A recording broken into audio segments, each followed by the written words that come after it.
Thank you so much for honoring my request for an interview today.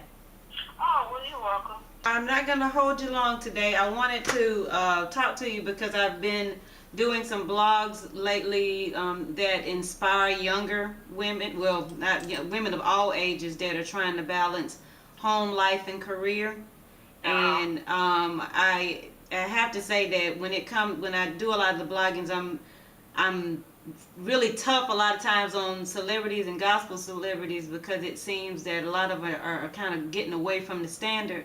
But when it comes to you and your husband, my husband and I really do have a huge admiration for the both of you all because of your humble spirits and your love for Christ and your love for ministry and your family. So we definitely want to get your input and ask you some questions on that. Okay. All right. One of the things I want to talk to you about is career.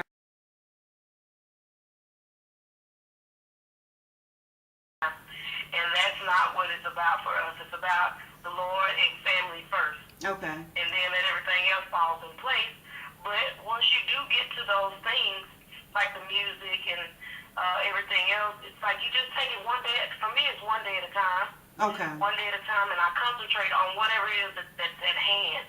Is how I kind of handle it. Okay. Like if I know I got to do a lot of studio time, I'm concentrating on, okay, you got to do a lot of studio right now, so get your mind straight, get your mind right. You know, it's going to be long days. So that's kind of how I myself deal with it. And when it comes to family, you know, I got to make time. Like when I come home, like with my grandbabies, you know, it's like first and foremost, if I haven't seen them in a couple of days, we got to go to dinner. We got to do some kind of activity together as a family or something like that. Okay. But the music is God is just really blessing us, and it's just I'm in awe on what God is doing and how He's doing it, and man, you know, the Scripture tells us if our ways please Him, He'll give us the desires of our heart, and God is doing just that. He's doing just that. Yeah, and I think actually Kawambi D, one of my fans on Facebook, she submitted that question for you about balancing that both. And one of the key things that you said is that when it's time to work, you go ahead and focus on work so that you can get in, do what you got to do. And when you come home, that's the first thing. And I think that's an error that I know I've made several times before. Because, you know, I'll be working all day long and then my kids will come home from school and I'm still trying to get that little last minute in there. And my husband talks to me all the time about that cutoff time to make sure that I get in that family time. We all need it because you need to shut your brain down. Exactly. It's just David is like that. Sometimes I have to get on him about the phone. But me, when I come home, I just want to sit down. If it's something I need to work on in the house, you know, I don't want to think about work, and I don't want to talk about it. Okay. because I just want, when people see me, we're regular people. When you guys see us, I look at it as I'm still human. I still have to go to the grocery store. I still have to go do me a Marshall stop, or may have to go to Walmart. Not just at the big stores. I go to whoever. I mean, maybe the dollar store if I need to go and run in there and get something. But it's just we're still common people. We may know just a few more people than you guys know, but we're still people. A few more people know us is what we say. But we're all still the same. Well, same man bleeding the same way. And see, and I think that's what attracts people to you all so much is because success has not gotten to your head. No, I don't want nobody. I don't like people to shout for me. Yeah, okay. I just don't. Because, and then when it comes to preparing stuff for my family, I feel like can't nobody do that like me. Okay. You're not gonna fix it like I can tell you, but you're not gonna fix it like me. Your heart is not gonna be in it like mine. But I thank God for people coming and helping us. Once that time comes, or when things happen like that. But I want to be caught doing for my family because bottom line, they are my family. They're my family. Well, one of the questions, and my husband actually submitted this question, and he wanted me to ask you all about upholding the standard in a world that's filled with so much hypocrisy. Everybody that we see that's, doing a lot of the things that, proclaiming the faith and so forth, they're not really practicing what they preach. And you can tell it eventually in the little sideline interviews and in the little things that's going on. But Bottom line is, Bridget, the Lord is watching, and He's writing it down. Wow. That's my accountability, and that's my standard, that I want my ways to please Him. I'm not trying to be deep. I'm not trying to be better than nobody, but I'm striving for perfection, and I can do that with the Lord. I can't do it on my own, and I'm not trying to do it in my own right where it's all about me.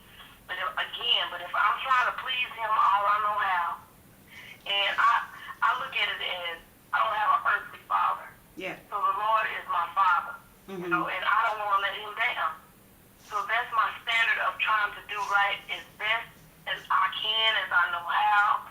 When I know if it's going to hurt somebody, you don't do it. Yeah. I'm not to say that I don't make mistakes, because I do. I may sometimes snap, at my husband the wrong way if he asks me something, or my kids, or people that, but it's not an everyday thing that I'm just walking around just chewing people out.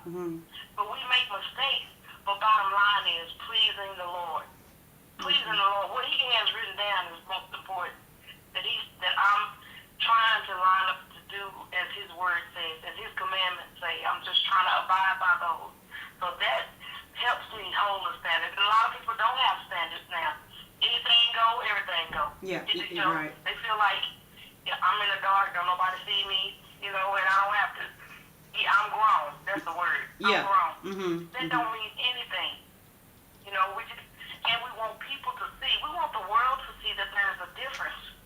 So that's why we have to have a standard of righteousness, free from sin. Yes, we're in the world of sin, but we can be in the world and not of it. Exactly. Oh my goodness. But it's just things that it's just according to where your faith is and what your beliefs are. And again, bottom line, like you say, standard. Exactly. What you want to uphold. What you want to uphold. What you want your kids to see. Your nieces and your nephews. Because it's not a lot of positive marriages out there. It's not a lot for them to see. They see everything else. Everything else is okay to see on TV. Yeah. They don't give us like positive home life, and things like that. It's like they fight against that, but everything else is okay. And let's make a show about this and that, But, exactly. But all we can do is, with the little time that we get, is live the life. Thank God for social cam. But we just let people know we're not boasting or anything. But if we live right, God will give us some things here on earth that we can be comfortable and, not walk around telling I'm blinging and banging. Yeah. But this is the goodness. You're looking at the goodness of the Lord. When you see me on social cam, you're gonna believe I'm teary-eyed and giving thanks to God for what He's blessed me with, me and my family, me and my husband. Because that's what it's all about. Without Him, I can do nothing. Exactly. I'm just talking. Okay, go ahead. No, you good. For one thing, I saw the thing with the ducks yesterday. For one thing, I absolutely loved it. I had to laugh when that first duck, you threw that first duck, because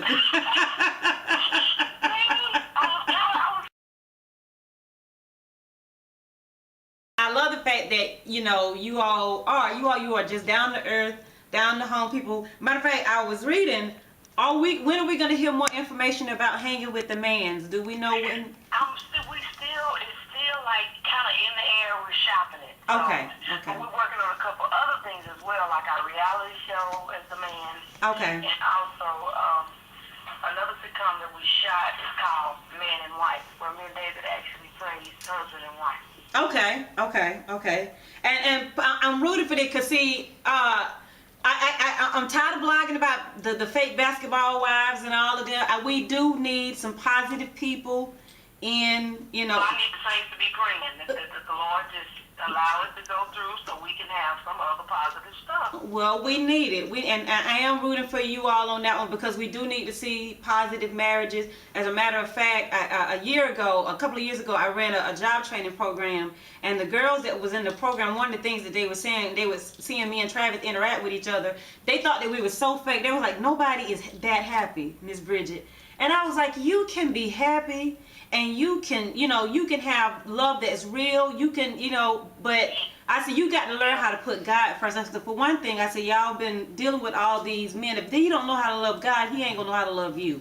And so it's just that the world has put out so many, you know, negative reflections of what motherhood is, of what, you know, being a wife is, about what being a career is, and it's really tainting the minds of our young women and our older women.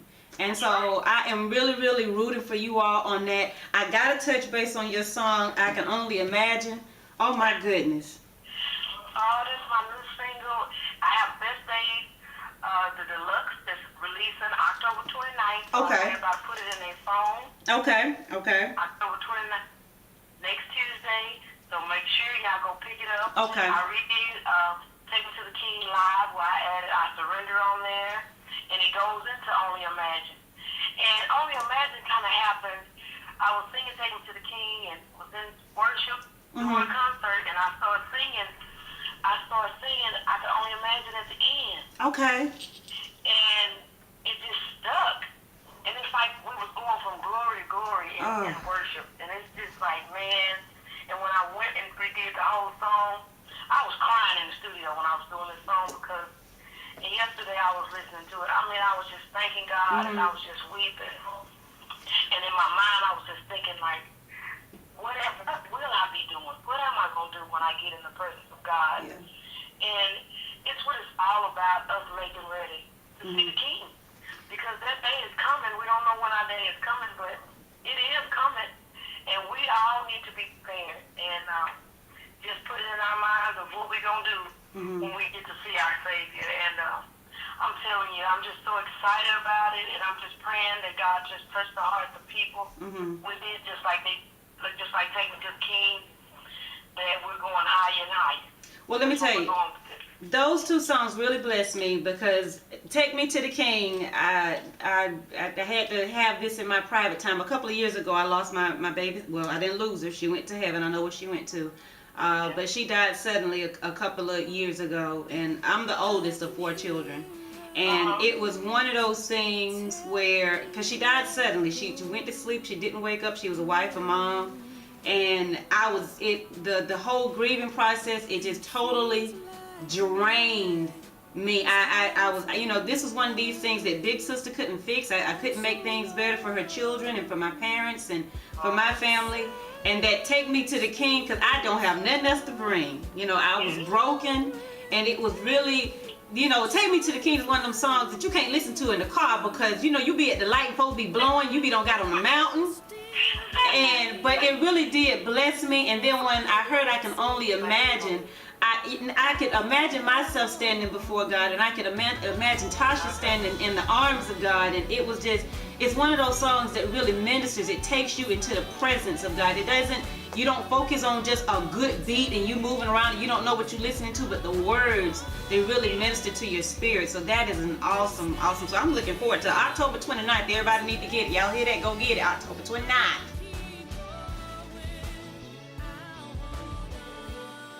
Go get it. Tamela Mann. Yes, ma'am. Yes, ma'am. Now with you and your husband, and I'm gonna ask you this last question. You did your vow renewal earlier this year. Yes, 25 years. 25 years.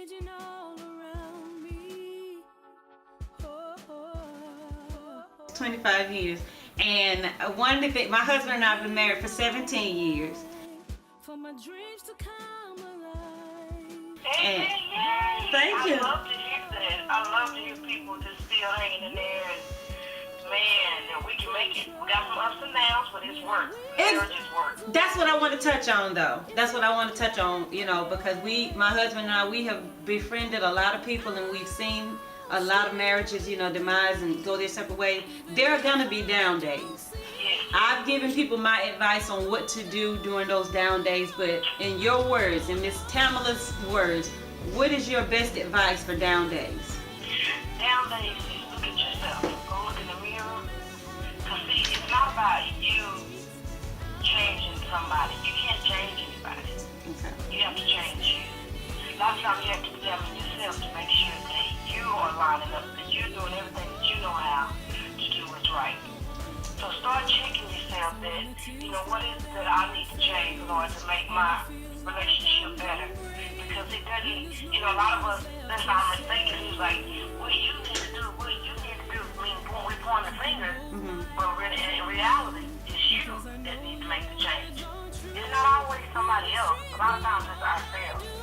And you need to examine yourself and ask the Lord to help you really see you and learn from whatever those mistakes are when you go back into it, because things are going to keep coming around until you pass the test. Exactly.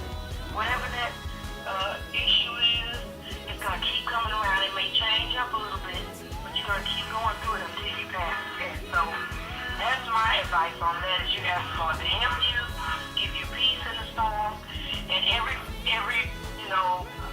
argument is not, you don't have to respond to every argument. Because everything, it doesn't need a response. Sometimes you just hold your tongue to keep the peace. Okay. Even though when you know you may not be wrong. You may be wrong, but then again you may not be. But sometimes it's just you sit back and everything comes down.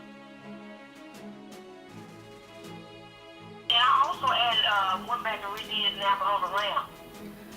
No, you didn't. Yes, I did. You told me you did. Yes, I did. So that's on there as well. So you're in for a great treat. So everybody make sure you go out and pick it up. And I love you. Thank you for having me today. And we'll talk to you again soon. Okay, then. We love you all. You all have a blessed day. All right. Thank you. Okay, bye-bye. Bye-bye.